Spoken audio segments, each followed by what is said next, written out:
את החטא. אוקיי, עכשיו, הבעיה היא שהסדר שם הוא הפוך. יש שם קודם חטא, קודם זין. אז לך תדע. אוקיי. אז לכן אני גם לא יודע מה קורה כאן, האם מדובר באות אחת או בשתי אותיות, כי זה עומד אחד מול השני בדיוק ככה. אם זה יוד, אז יש לך פה מם ויוד. נו, אז מה זה יהיה מם יוד ובית? אני לא יודע, מה זה? אז אם אתה אומר שזה עבד מלך, אז אתה כן יוצר, אתה רוצה גם ליצור משמעות. בסדר, אבל אין לי פה עין, מה אני יכול לעשות? אני לא יכול לראות פה עין בשום אופן. לדעתי כן, כשמסתכלים טוב בתמונות. אני אעבור עליהם עוד פעם. כן. אני הורדתי לי כבר חלק מהתמונות. כן, הורדתי כבר חלק מהתמונות. גם פה אתה רואה את זה די ברור. יש לך פה צילום יפה. כן. זאת אומרת, צילום אמיתי.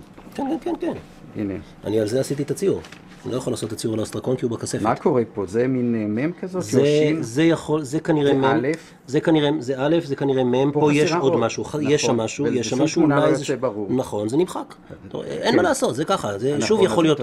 יש משהו עם עיגול פה. עכשיו, זה מם כנראה. עכשיו, הקו הזה, אני לא יודע אם הוא קו או אם הוא אות. מפריד בין זה. כן, זה יכול להיות צדיק, הדבר הזה. אבל אני לא בטוח בזה. ומה זה פה כזה? זה כנראה קוף או קוף או ריש. הצדיק קוף. אבל זה מתחיל לראות כמו לבית. צדיק קוף רש שין תף, אין לך פה שין. לא, אין לי פה שין. זה יכול אבל יש לך את המלך, את העבד מלך, זה כבר פותח לך חצי שורה. אבל זה לא עין, זה לא יעזור לך, אין לך פה עין. אבל מה זה הנקודה הזאת? זה לא נקודה, זה זה כמו צבע. יוד, זה בדיוק כמו יוד. אבל אל תשכח שזה תסתכל, איזה יפה כזה, זה יש על למעלה, זה ישר, אין פה עיגול, תסתכל איפה עין, זאת עין. אתה רואה ברור לגמרי, זאת עין.